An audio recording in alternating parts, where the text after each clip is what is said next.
Alright, folks, turn 21.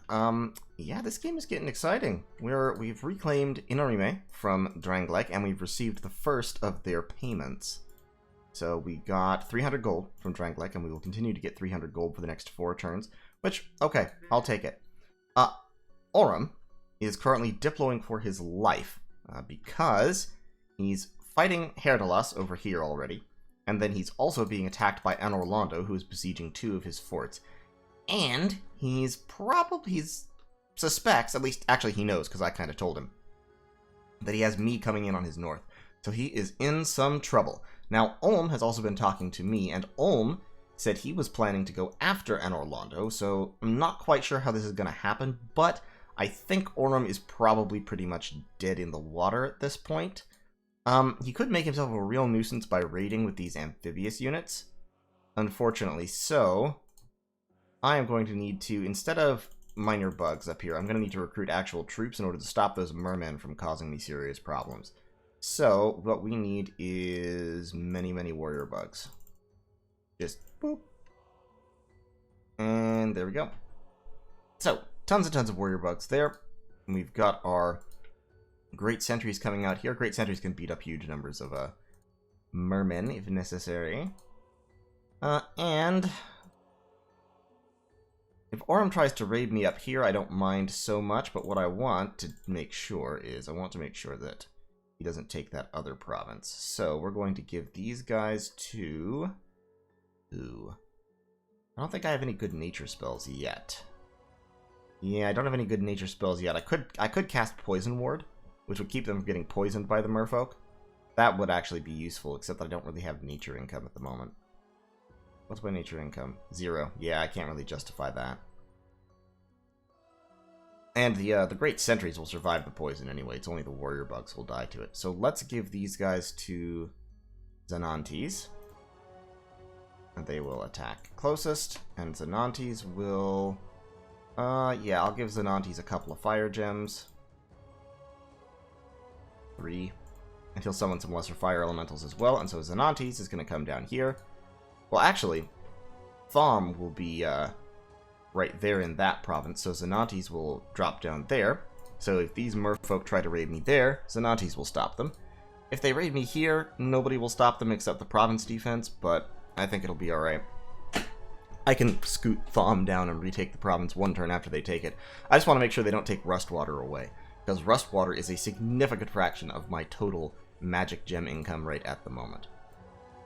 Gem income is doing pretty well, though. We didn't find any new sites this turn, but after we've taken that back and gotten our extra 2, we're up to 19 gems per turn, which is solid for turn 21.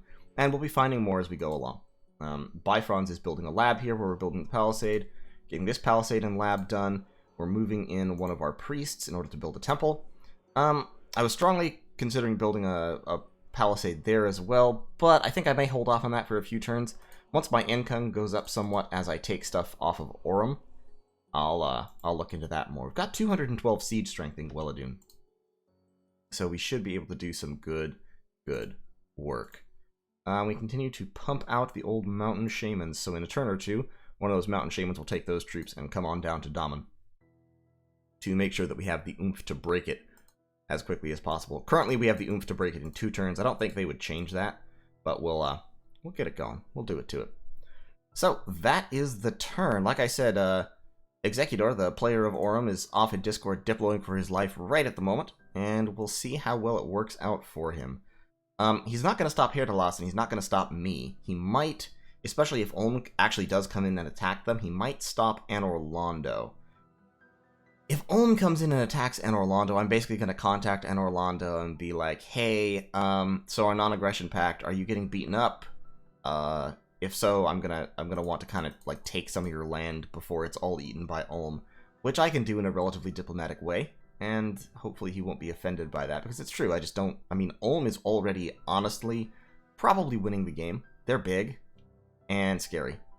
And I think they're bigger and scarier than anyone else. Aurum might be as large as them, because Aurum's got 1, 2, 3, 4, 5, 6, 7, 8, 9. I think they have that province too, so that would be 10. And then they've got something, because they've got these 2 forts down here. So they've got some significant fraction of this. In terms of size, they're probably similar to Ulm. Ulm has this. So they're pretty big as well. They've got a number of forts, as you can see. My fort building spree is now going to bring me competitive with them. Albeit I lost that one, of course, and that was a huge pain in the ass, but you know, it is what it is. Yeah, it'll be interesting to see where this goes. Hopefully, by taking these territories off of Aurum, I can make myself size competitive. After that, if I can get Aurum's capital, that'd be fine. If not, the next move might be to turn on Anor Londo, might be to go to war with Ulm. Not entirely sure. Ulm is not in the position to take advantage of my low magic resistance, especially because I can throw down anti-magic. I sort of am in a position to take advantage of his, since I have these powerful astral mages, and I have the astral random mountain shamans. So if I can start cranking those out from a couple of forts, I can build communions. I can do a lot of astral spells, many of which are magic resistance negates. And I can do things like I can throw Curse of Stones on him. We can have a lot of different parties here. So it'll be interesting. It'll be interesting to see where it goes. Right now, taking both those two provinces, and then we're going to collapse on Daman, and we'll see. We'll probably just hold Daman under siege unless it has something really dangerous in it, and push on to capture as many of these provinces as possible, and maybe try to besiege Aurum. We'll see how it goes. So, that's turn 21. I'll see you all in turn 22. Alright folks, turn 22 of Mirrorpoint, and the war against Aurum has been launched. We took both Sailor's Haven and Ross with pretty much no casualties. Lost a few Marcata down here and 1 Lancer, and in Ross we lost a grand total of 1 Warrior Bug. So that's just fine. Minor casualties like that happen. We found a few air gems, which is nice, and we got our next installment of 300 gold from Drangleik. We're still casting Arcane Probing. We've actually probed almost all of our territory good and deep, and we have not found any more astral sites, so we're up to 4 astral pearls a month, which isn't terrible. I'll take it. I'll buy that for $1. We found another death site, the Gallows, down here in Sailor's Haven. That's really nice, so we're up to 3 death gems per month as well. And we're casting Dark Knowledge one more time. Where's that going again? Wolfen Plain? Ah, yes, it's going up here to my fort. So, over here, up here we are building a temple, and the palisade. We'll build a temple down here next turn, should be able to free up the money. And then we will, we'll have our forts popping out, which will be great. Our armies here, meanwhile, are collapsing on Daman. So this will be, I think, the largest army I've assembled in the game. Well, obviously it's slightly larger than when this same army, it's slightly less large than when this same army was assembled a couple turns ago, but about 120, 160 units.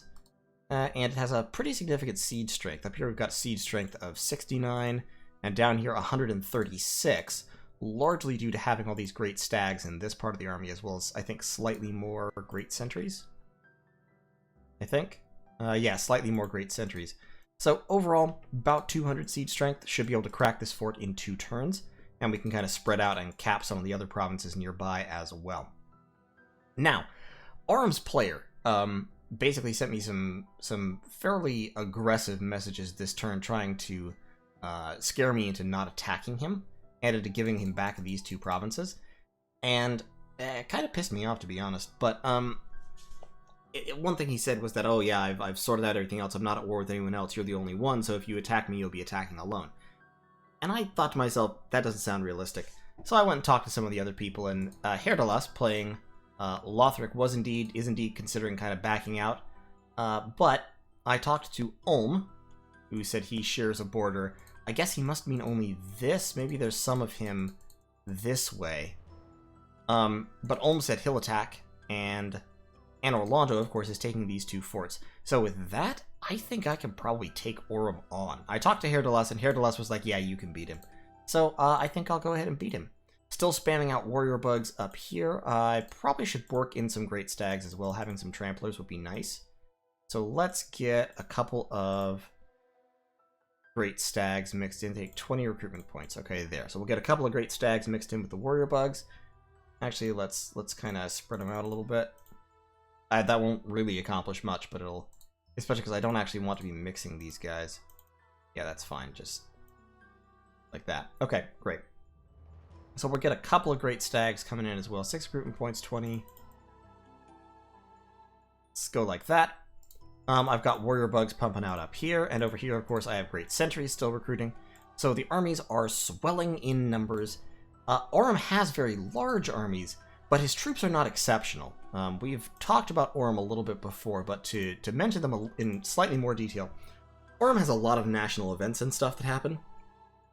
So you don't get a real good grasp on them just from looking at that. But if you look at Aurum's troops, Legionnaires, not terribly exceptional. They have fairly high prot for the early era, which is pretty much their only claim to fame. Auremian Guard are bad. These Auremian Guard with the nets are probably the best of the lot. The broadswords and slings, very unexceptional. Auremian Guard with the spears, they're just cheap, weak light infantry. They all do promote, and they promote into Legionnaires, which is fine. I mean, good for them, but I don't think it's really going to save them. The Flaming Javelins are a nice touch that the Skirmishers could use against us fairly effectively. They do have 4 ammunition, but they're only 4 AP won't actually... If I block it with the shield, it won't really hurt me. Their Sacreds are pretty decent. Golden Hoplites have high prot for the early era, and decent defense and attack skills. Golden Daughters have much higher defense skill, albeit lower protection. They also both have Sun Awe, so unless you cast Darkness, which I can't do yet, they have Awe on the battlefield, and that will make it tough for my low morale troops to attack them. However, they will all absolutely crumble to the Great Sentries. A hit from the Great Sentries will blow right through their armor, and the Great Sentries have high enough morale, especially with a couple bonuses, that they are very, very unlikely to fail due to the Awe. And of course, the Great Sentry's defense skill is insane, and their prot is fairly high, so they're not going to take damage, really. I have been told by Haerdalas that Aurum's Bless is entirely defensive. It's extra HP and undying, so their Sacreds are very tanky, but not highly damaging, and highly damaging is what he needs if he hopes to beat me. In terms of mages, Aurum has a lot of variability in the Priestesses of the Pyre. The Golden Priestesses can be Water 2 or Earth 2, or they can have Astral, so they can be useful, but they're not fantastic. The only really good mages that Aurum gets are the Paragons, who are quite solid mages, but are slow to recruit capital only, and the High Priestesses, who are also only capital only. They're Healer 2, and they can be pretty good Water or Nature mages, but they're also extremely random. They get 2 randoms out of 5 paths, so a lot of the time they're going to end up with 1 in this and 1 in that, and not really anything at a very high level. They could get Nature 3, and they could potentially get Water 3, or one of these at 2, but the odds are quite low, 4%, to get any given link to random. Any given combination is a 4% chance. So, I'm not, and once again, they're slow to recruit, so he's not going to have many. Like, at most, if he never recruited anything else from his capital, he could right now have 11. And I know for a fact that he's recruited other things from his capital, because he's recruited magistrates, and he's recruited mages to lead his armies and stuff like that. So, we're going to roll in, we're going to take Daman, we're going to clear some of these provinces around. By the way, Sailor's Haven, super, super valuable province. I'm incredibly glad that I took this. And Ross is pretty decent as well. So, I'll probably build a fort there. I mean, it doesn't have any resources, but it increased the income. Increasing the income is good, and I can still recruit stuff from it. I mean, warrior bugs only take 3 resources each, so even if this province only ends up with 40 resources, it can still crap out 10 warrior bugs a turn, which is pretty neat. A little bit worried about this over here. This raiding party could attempt to strike me in either of these 2 provinces. If they take Inorime, oh well, I'll just take it back, like, whatever. I don't want them to take Ial, so I'm moving down a few Great Sentries. Even a few Great Sentries ought to be able to kick hell out of a bunch of merfolk and Ictiids, especially since they will have chaff support. They'll have about 20 some odd warrior bugs and a few moss knights. So I think this little force will be able to hold, especially with Strength of Giants support. Strength of Giants makes Great Sentries hit for 30 damage, so they kill what they hit right through shields, right through armor. It doesn't really matter. If you're a human and a Great Sentry under Strength of Giants hits you, you are flat. Pancake flat. Anor Londo complained to me that I'd cut him off from Aurum, and I was like, oh yeah, well, I mean, you've got this northern bit, you're besieging 2 forts, so my heart pumps peanut butter. You'll be alright. Satis, interestingly, it looks like is setting up to attack Anor Londo. Very, very interesting to me. And of course, Ulm. I had a discussion with Ulm after I was threatened by by Aurum, and convinced Ulm to attack Aurum, so he's doing that. He was planning to attack Anor Londo, but now he's going to go in on Aurum. And Anor Londo is taking those forts away from Aurum, so Aurum is about to lose 3 forts, and I don't think they're going to be in super healthy situation after that. I am starting to pump out scouts from this province, and this not that province, this province, both of which are scout recruitment provinces, to increase my vision up in this part of the world that I don't have vision in yet. And of course, I'm still pumping out the Atavi chieftains, who are expensive scouts, but scouts nonetheless, who will be flooding down this way in order to see what's what in Aurumite territory. This guy can actually move down south a little bit. That guy's sneaking over. Which way is he sneaking? Is he sneaking? No, he's sneaking over that way. I don't need him to sneak over that way. Sneak down this way. You sneak down that way. You sneak down that way. You sneak down... That's the capital of Aurum, which would be nice. I want to know where Satis's capital is, too. Haven't seen that yet. It can't be over here. It has to be, like, over here somewhere, I guess. Like, it must be this province or this province, something like that. I don't know. Like, their expansion path is kind of weird. I would have almost expected their capital to be down. I guess it could be that. I technically don't see that province. Satis and Skyrim are going to war. And we actually got to see Skyrim's Bless, because they sent in a pack of Berserkers and a pack of their Dragon Warriors. Dragon Cultists, sorry. Now, Dragon Cultists, I'm not sure about them, because I look at them and I go, ah, this is a basic infantry unit that costs 20 gold for some reason. It just doesn't seem impressive. I mean, they hit really hard, but they only get 1 attack. Their hit points, protection, attack, and defense are not terribly impressive. Their morale is fairly high. I don't know. Like, I look at Berserkers and I think, well, Berserkers are an objectively better unit because they berserk and they have 2 attacks. So they're actually going to hit for more damage than the Dragon Warriors, and they're going to hit with higher attack skill, and they're going to hit twice. So the fact that they are very slightly squishier doesn't really matter, especially because once they berserk, their prot is actually higher than the Dragon Cultist's prot is. So as a sacred, I'm not impressed with Dragon Cultists, I'll just say that. They've got kind of a little rainbow bless here. Attack skill, so fire, air, fire resistance +5. That's more fire. So they got fire 4, air 4, reinvigoration +3 is earth 6. And I don't know why if you took earth 6 you would go with reinvigoration 3.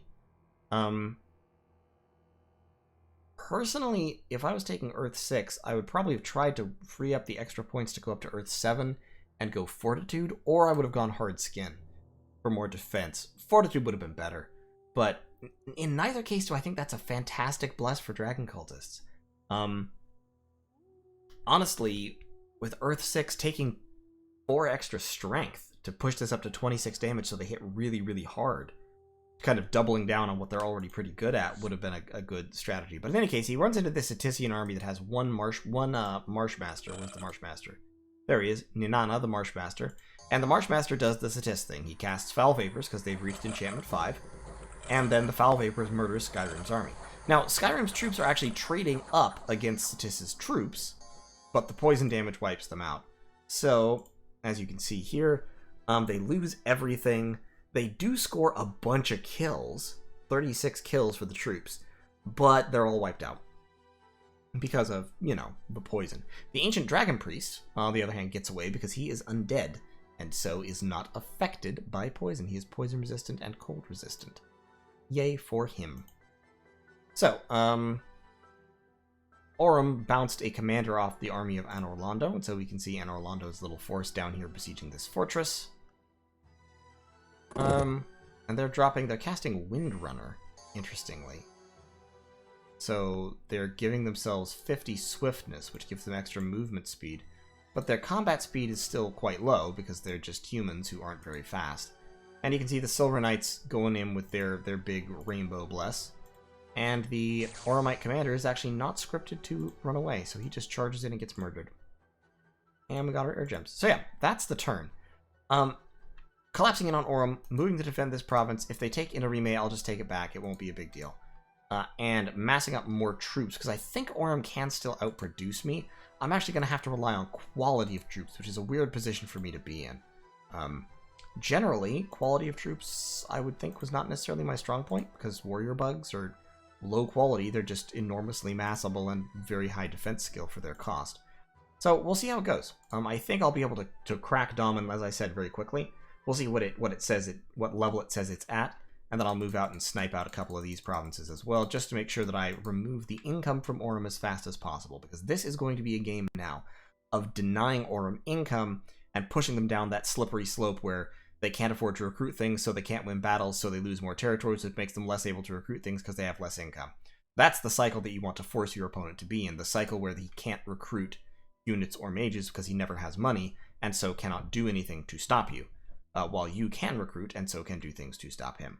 Now, Aurum, I've been told, has actually a couple hundred units down here fighting Haerdalas, and he has threatened to turn those all onto me. So, worst case scenario, I'm going to see a big fat army round the mountain, coming around the mountain when they come in a couple of turns. But as long as I've taken Daman by then, I'll be like, okay, come at me, bro. I'll just sit in Daman. I'll use Daman to mass up a huge number of additional warrior bugs and stuff. And yeah, I've got the earth magic support. I've got anti-magic just in case. I think I can take, and I've got all these guys. I've got another 30 units, including 7 minor bugs, rolling out right now. And then I've got more warrior bugs and great stags, and I've got a few more great sentries coming, and I think I can do this. I feel good about it. Now, obviously, I felt good about things that have gone horribly wrong in the past, but I really do feel good about this one. So, that's turn 22. I'll see you all in turn 23. Okay, folks, turn 23 of Mirrorpoint. We have besieged Daman. We took a few casualties, lost 13 of our Marcadas, but nobody cares about Marcadas. They live only to die. And the walls of Daman are severely damaged. You can see we have 181 siege strength. That means they have very, very little defense here. I'm moving in some more troops. These guys are rolling in as well with another pretty big grip of soldiers. Still pumping out troops up here. And we've got a big old gang of 61 units from Wolfen Plain hopping down to Hallownest, where they're going to pick up some more great sentries and move on. We might get raided here. There's 20 mermen and Ictids, so they could hit this province. They could hit this province. I'm actually going to pump the province defense here up to 11 as well. Maybe even 16. Let's stick with 11 for now. But we're just going to move away here. Rustwater, defending Rustwater is valuable, but we can always take it back. Like, at worst, they raid it for 1 turn, and then we just take it back. It's not that big a deal. So, down here, we've got... our army is actually moving out. All of it except Avarodha. And Ariad should also move out. And we're doing this in a bid to catch them as they try to concentrate. So we've got about 70 units there, about 60 units there, about 20 units there. That's a pretty good grip of troops, but I think our troops can beat them. Especially because we, of course, have the great sentries. And we have the earth magic to spam Strength of Giants on them and make our troops a lot better at stuff.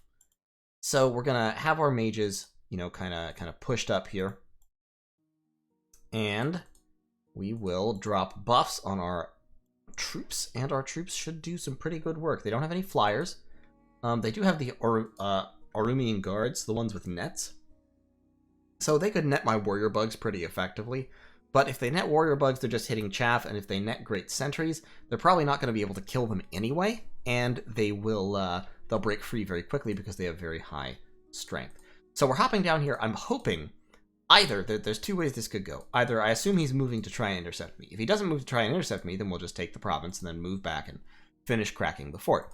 If he does move to intercept me, either he's going to gather all his troops here, or he's going to have part of his army here, like if he moves from Aurum straight up, because he can't get all his troops over there, I don't believe, at least not without passing through Ghent. Let's see, if we look at movement cost, yeah, it costs 32 movement points to get to Esquania, so he can't possibly organize 28 for Asvavan, who has forest survival. So although that doesn't seem like that should change anything. Interesting. Anyway, I don't think he can get there in time. Like with these guys. It takes 12 to move into there. I don't think he can move these troops all the way over to Esquania. So I think he's going to try to concentrate here. All of his troops can reach that spot. And I'm hoping that by jumping on him with my troops here, I can cause some real chaos. Zerfaric can... Actually, Zerfaric can reach that spot. Yeah, let's do that. Get Zerfaric down there, too. Okay, so we're gonna pile up all our armies on Ghent. Well, okay, so the thing is, I don't want these guys to be able to actually break the siege, and I was a little bit worried about that. So Zerfaric going over there is fine. And then Avarodha should also have... I don't want to split up my troops too much, either. So I'm thinking, why don't we give him the Moss Knights and like 7 warrior bugs. Yeah, that should be fine. That's a very small reduction in my actual combat power, but it might be enough to hold off these Arumian guards if they come after me. Even if not, these guys will take him out next turn, but I just would really rather not lose the fort. So we're going to take the gamble. We're going to try to intercept Aurum as they come down. We've hit construction level 3. Construction level 4 is coming up. Didn't find any magic sites, unfortunately. We can appoint a new prophet, if we like. And we lost a scout in Arcatus, so we lost our scout up here. Still have not found Satis. And I'm like, could it be here? Could it be on this island? Where is it? Where is Satis? It can't be over here, because those are other borders. I mean, I suppose technically it could be this, but I don't think so. Not with a Skyrim fort in the cap circle. And it can't really be over here, because that's either Lothric or Aurum. So it has to be, like, down here. Like, one of these two provinces, I guess. I'm really not sure. In any case, we'll get there. And we're still calling God, should get our God back, should get Bugsy Seagull back in the mortal plane within the next couple of turns. And we'll get him some armor, we'll get her, sorry. Bugsy is a female, the Radiance is. So we'll get Bugsy some armor, we'll get Bugsy some magic resist, some shock resist. It'll be a good time. We will have fun, we will enjoy ourselves. Quadric, what are you leading? Bunch of warrior bugs. Yeah, okay, go on up there and join the party. And yeah, we're doing well. Research, like I said, construction level 4 in 2 turns. Then we'll rush down to enchantment 5. And we will start, we'll summon us a soul warrior or 2, give them some gear, and start using them as hugely annoying teleporting thugs, which will be all kinds of fun. So, that is turn 23. I'll see you all in turn 24. Next turn, both of these palisades will also be done, and we will start upgrading them to fortresses. And they both have labs. This one does not have a temple yet, so Zenantes will need to build the temple next turn. So we may start upgrading this one and build the temple here if we can free up the money for it.